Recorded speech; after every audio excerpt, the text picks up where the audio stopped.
This woman may spend a lot of money and time in your store, Billy.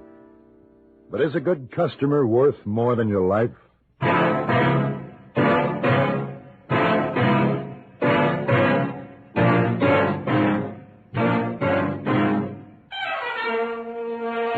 Have Gun.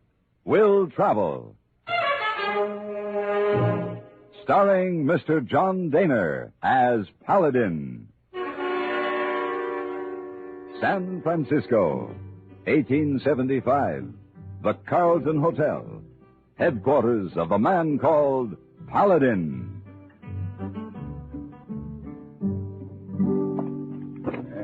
There. That ought to do it. Thank you, hey boy. Oh, you saw. But there's one thing, hey boy, not understand. What's that? Why you take fancy shorts on easy trip, Mr. Paladin? Well, I'm not sure I know the answer myself. I just have a feeling that Whitewater Falls has become a very fashionable town now that Billy Boggs has set up shop there, and I want to be in style. Oh, this is Billy Bogs. He's the same man who have haberdasher shop in San Francisco for many years? Yeah, that's right. Same man. Why he move away to dinky town like Whitewater Falls? Well, for his health, he said. He couldn't stand the fog anymore, he said. Oh, fog not hurt health. Hey, boy, like fog. Like big city much better than dinky town. Well, to each his own, hey boy. Why he sent for you? He in much trouble? If a man threatened to kill you because he thought you were trying to steal his wife, would that be trouble? Oh, you saw. That's what Billy said in his letter.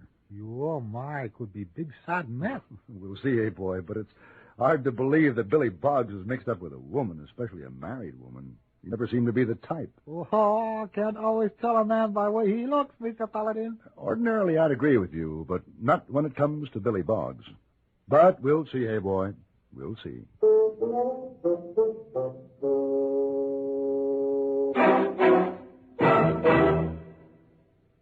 Constipation can be a problem for anyone, even doctors.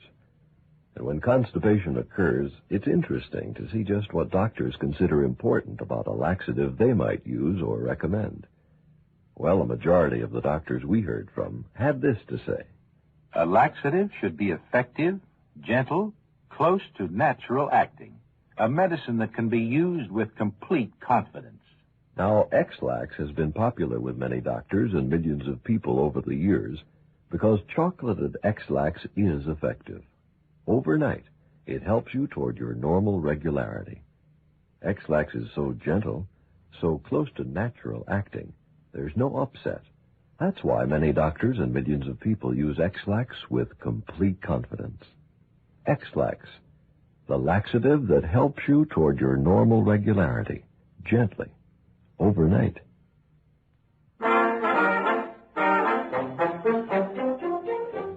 From a haberdasher shop in San Francisco to a general store in Whitewater Falls was quite a transition.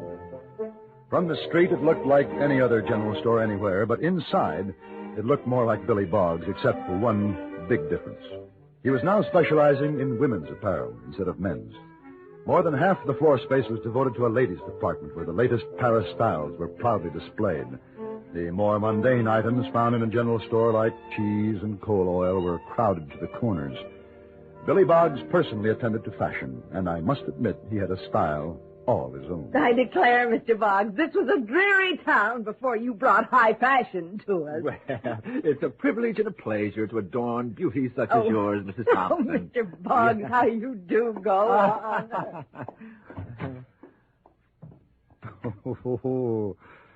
Well, I must say, Billy, your merchandise is more attractive than your customers. Yes, well, they don't have to be gorgeous, Paladin. As long as I can make them believe they are, it keeps me in business. Oh, that could be a dangerous philosophy, Billy. Perhaps that's causing your present troubles. Oh, no, they're not all like that old hen. Oh, Paladin, wait until you meet Amelia. Mrs. Arbuthnot. What's the full story, Billy? Well, it's like I told you. Her husband's got it in for me. Just because she craves high style and spends a lot of time in my store, he's fixing to gun me. And when does he propose to do this? Well, how do I know? I haven't talked to him. You haven't talked to him? No. How did he make his threat? Through her, through Amelia. She's warned me. He thinks she's attracted to me because she comes in here all the time. Why don't you keep her out? Well, I can't do that. She's my best customer. Was a good customer worth more than your life? Well, No, I hadn't thought about it exactly that way. Yeah. I think there's more to this than you're telling me, Billy Boggs. Now, Paladin, don't be jumping to any conclusions. All I want you to do is to keep Henry Arbuthnot from killing me, and I'm willing to pay you. This kind of protection usually runs pretty high. Whatever you say. I'll let you know. Maybe I'd better get Arbuthnot's side of this before I decide to take the job. Amelia can tell you all about it. Oh, when do I meet her? Right now. Look. Oh. That's her. Mrs. Arbuthnot? That's right. Oh, my. She is indeed a looker. Yes. Oh, Billy, I came as soon as I heard you had a new shipment. Yes. Did you get the reversible silk petticoats with a lacy frill? Oh. Excuse me, I didn't know you were waiting on someone. Oh, that's all right. That's all right, Amelia. I want you to meet a friend of mine. Paladin, this is Mrs. Arbuthnot, one of my most valued customers. Ma'am. How do you do, Mr. Paladin? Mr. Paladin is a business associate of mine, Amelia. Oh, indeed. Will your business keep you long in Whitewater Falls, Mr. Paladin? That depends. On what? You. Me? Well, that's to say, I'm here to make a survey of Mr. Boggs' female clientele. Oh, well, how interesting. When do you begin? I already have. But I should think such a project would proceed more successfully under less formal circumstances. It might. Then suppose you take tea with me this afternoon. I should be honored, ma'am.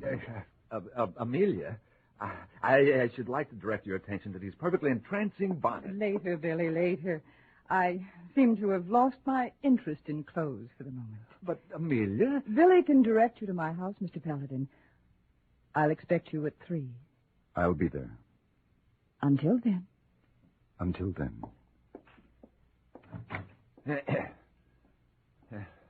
Well, now, look here, Paladin. I'm not hiring you to socialize with Mrs. Arbuthnot. You're supposed to protect me from her husband. I am beginning to think I may have to protect you from yourself. Now, what do you mean by that? You didn't look like shopkeeper and customer to me, Billy this, and Amelia that. Are you sure you aren't holding out some facts on me? My private life has nothing to do with it. Oh, it has everything to do with it. Your private life and hers and her husband's. The only way I can do a job for you is to find out all I can about the people involved. If you don't want me to do that, then maybe we just as well forget about the whole thing, and I'll go back to San Francisco. Yes, well, maybe that would be best. Whatever you say. Paladin, look, out in the street. What? There, out there in the street. He's coming this way. He's coming to get me. Ooh. That big fella in the buckskin coat, that's Henry Arbuthnot. Her husband? Yes. He doesn't look so big or so tough. Well, he is. Well, he isn't coming in here. He's walking right past the door. Oh, dear. Well, this time maybe. But the day will come. Listen, Boggs, he wasn't even wearing a gun. No, he probably left it in the gun shop to have it put in a top-notch shape to kill me. And, look, Paladin, forget what I said. Do it your way. Anything you say goes. Only don't walk out on me. Don't let that man kill me.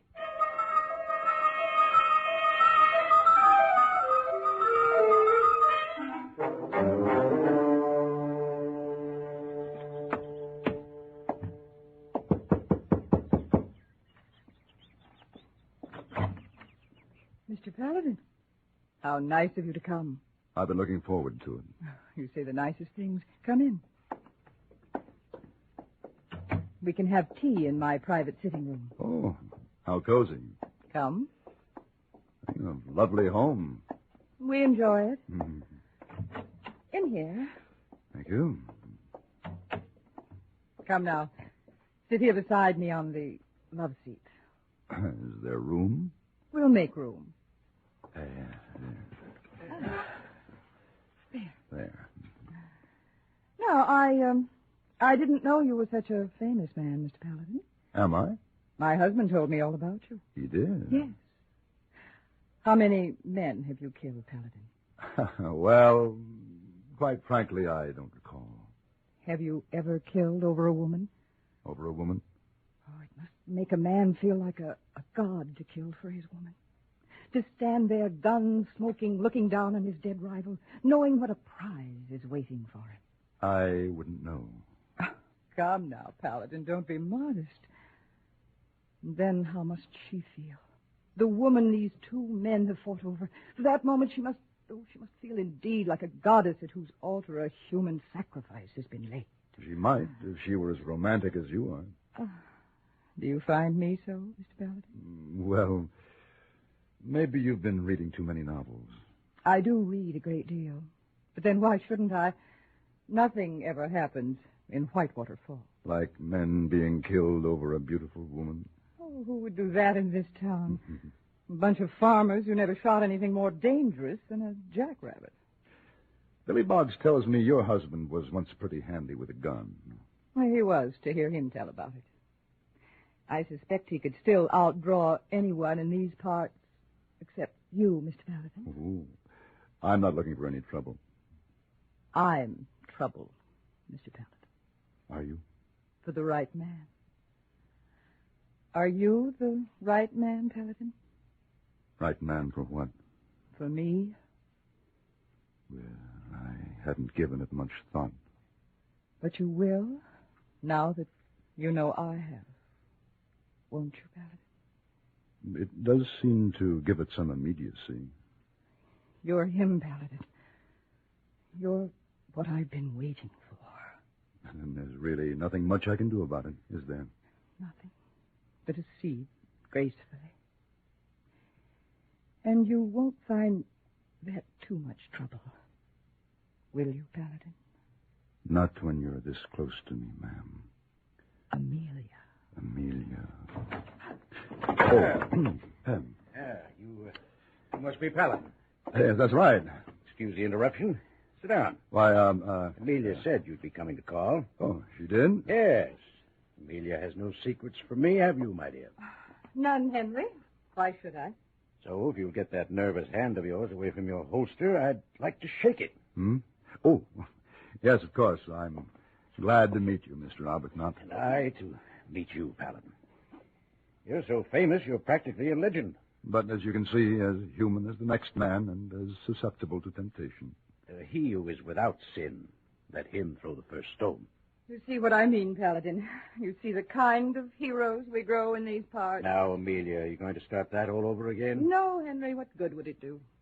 Amelia thinks things are too quiet around here. She's always trying to stir up some excitement. Oh, Henry, that isn't true. Isn't it now? Mr. Paladin, I figure if you don't go looking for trouble, trouble won't come looking for you. But you saw plenty of it in your time, didn't you? Maybe I have. But if the good Lord lets you live long enough, you learn that there aren't very many reasons for drawing a gun on a man. About the only one that comes to mind right readily is to protect yourself. And then, too, man gets to be my age. His fingers get the rheumatism. His eye isn't so good. He'd better keep his gun in his holster. Right, Mr. Paladin?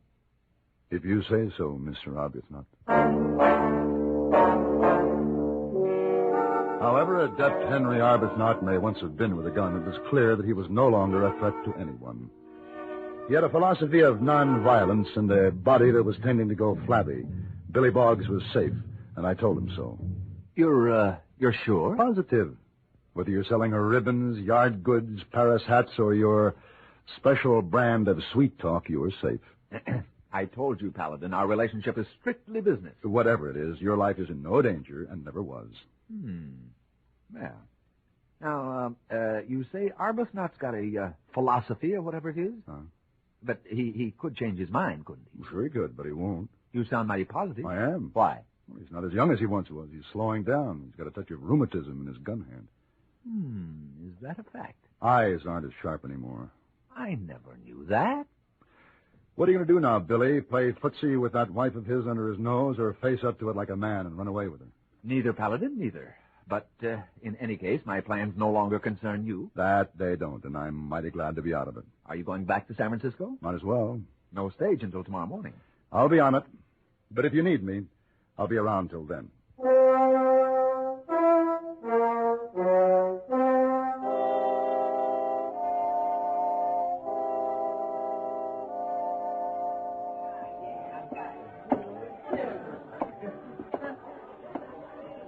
Well, evening, Mr. Boggs. Evening, Ben. I'll have a whiskey. Whiskey, Mr. Boggs. I said whiskey. Well, since when did you go off in the beer wagon? And since when is that any of your business? Oh, yes, sir, Mr. Boggs. One whiskey. Yeah. Mr. Arbuthnot been in this evening? Why, yes, sir. He's right over there in the corner, sitting in on a hand of poker. Yes, I see him. Hey, did your friend Mr. Paladin leave? No, Ben, he leaves tomorrow. Well, howdy there, Mr. Boggs. Evening, Red? Hey, what's the big idea, huh? What idea, Red? Well, I never saw you wearing a gun before. Uh-huh. Well, you do now. Well, it's so nice and shiny and new, like it was out of your stock. It is. How come? Are you gunning for somebody? Maybe. What?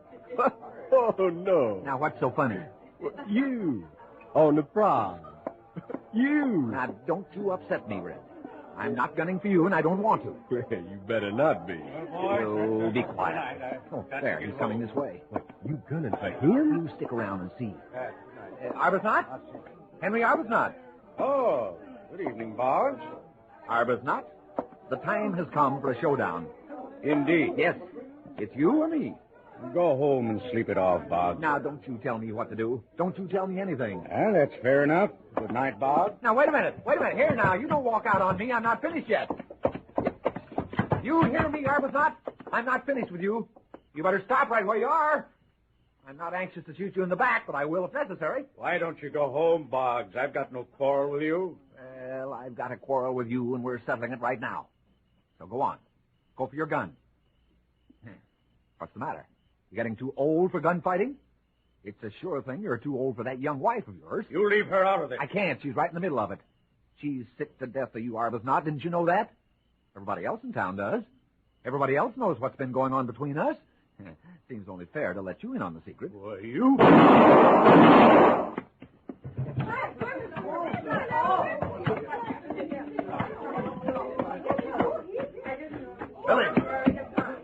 Billy, what happened? Paladin, he went for his gun. His gun? It's still in his holster. He couldn't have. His hand was too crippled. You knew that. I told you that. Oh? I don't remember. Billy, this is murder. You know it, and I know it. Somebody got the word to Amelia Arbuthnot, and she came running up the moonlit street, holding her skirts high. She threw herself on her husband's body, and she seemed to be sobbing. But I could see her unbuckle her husband's gun belt. She got it loose, rose to her feet, strapping it around her waist. All right, Mr. Boggs. I'll see to firing my husband's gun. Well, Amelia, I'm giving you a chance to defend yourself. Well, I can't go up against a woman. Why not? You went up against a man who was unable to defend himself. I'm able and I will. But I can't, Amelia. I love you. Oh, do you now? Love me enough to murder my husband? I gave him a fair chance. Like I'm giving you. Oh, no, now, Amelia, I can't. Oh, you're not scared of little old me, are you, Billy? Mrs. Arbuthnot, look, you know what you're doing? You bet I do. He didn't think there was room in Whitewater Falls for him and my husband. Well, there isn't room in the whole wide world for him and me. But I love you, Amelia. I won't shoot you. That's too bad, Billy Boggs, because I loathe you, and I will shoot you. Amelia. All right. Make your play. Any of you boys want to call the law in on this? No, ma'am, that was a fair fight, and the best man... Well, that is... Very well, then. Mrs. Arbuthnot. I'd better escort you home. Why, thank you, Mr. Paladin.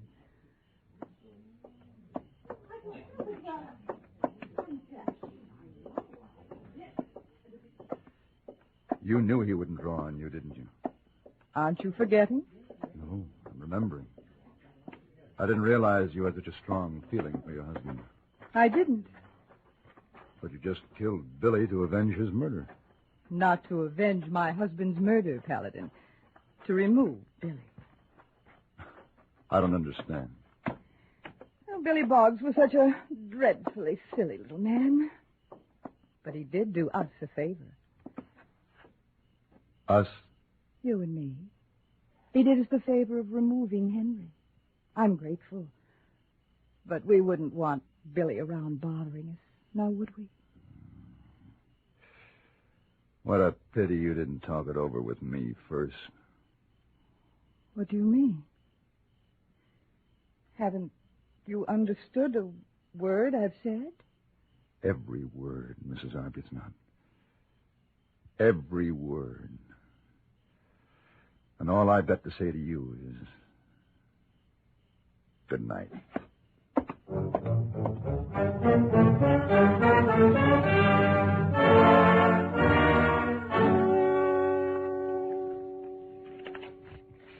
Excuse, please, Mr. Paladin. Oh. Yes, Miss Wong? Oh, I finished cleaning room. Would you like Mr. Wong to bring you some nice hot coffee? No, thanks, Miss Wong. I'll be going down for lunch soon. You all right, Mr. Paladin? Why, yes, I feel fine. Why do you ask? Well, ever since you come back, you've been very quiet. You look white, like you've been scared. Well, as a matter of fact, I was a little frightened, Miss Wong. What scared you? A femme fatale. Miss Wong, no understand. But it's hard to explain. There's nothing like it in China, I'm sure. Oh. Femme fatale. A fatal woman. Oh. That's to say, a woman who tries to get her man no matter what. Yes, sir. Now, Mr. Wong, understand, we have same thing in China. Well, perhaps you do it that, but not the kind who uses a gun. Oh, no, sir. Chinese woman now have to use gun. Can get her man much better without gun. Oh, many better ways. I think I know what you mean. And I believe I've witnessed our Miss Wong as a femme fatale when it comes to, hey, boy? You're very observant man, Mr. Paladin.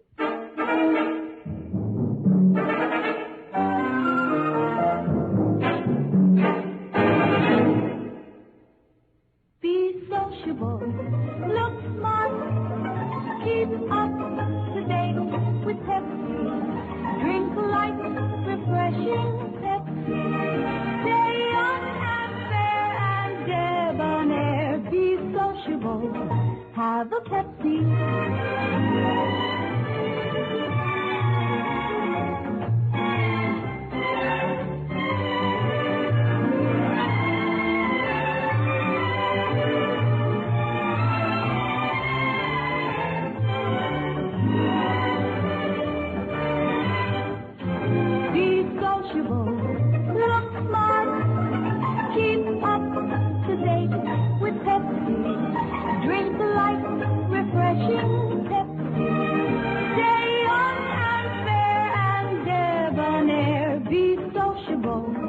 Have a Pepsi.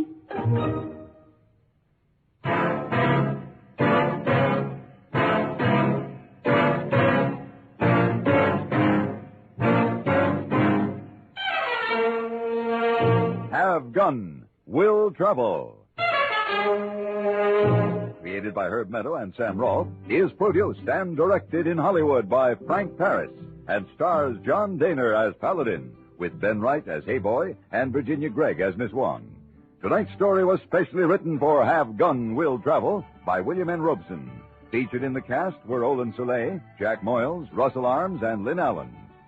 This is Hugh Douglas inviting you to join us again next week when CBS Radio presents Have Gun, Will Travel.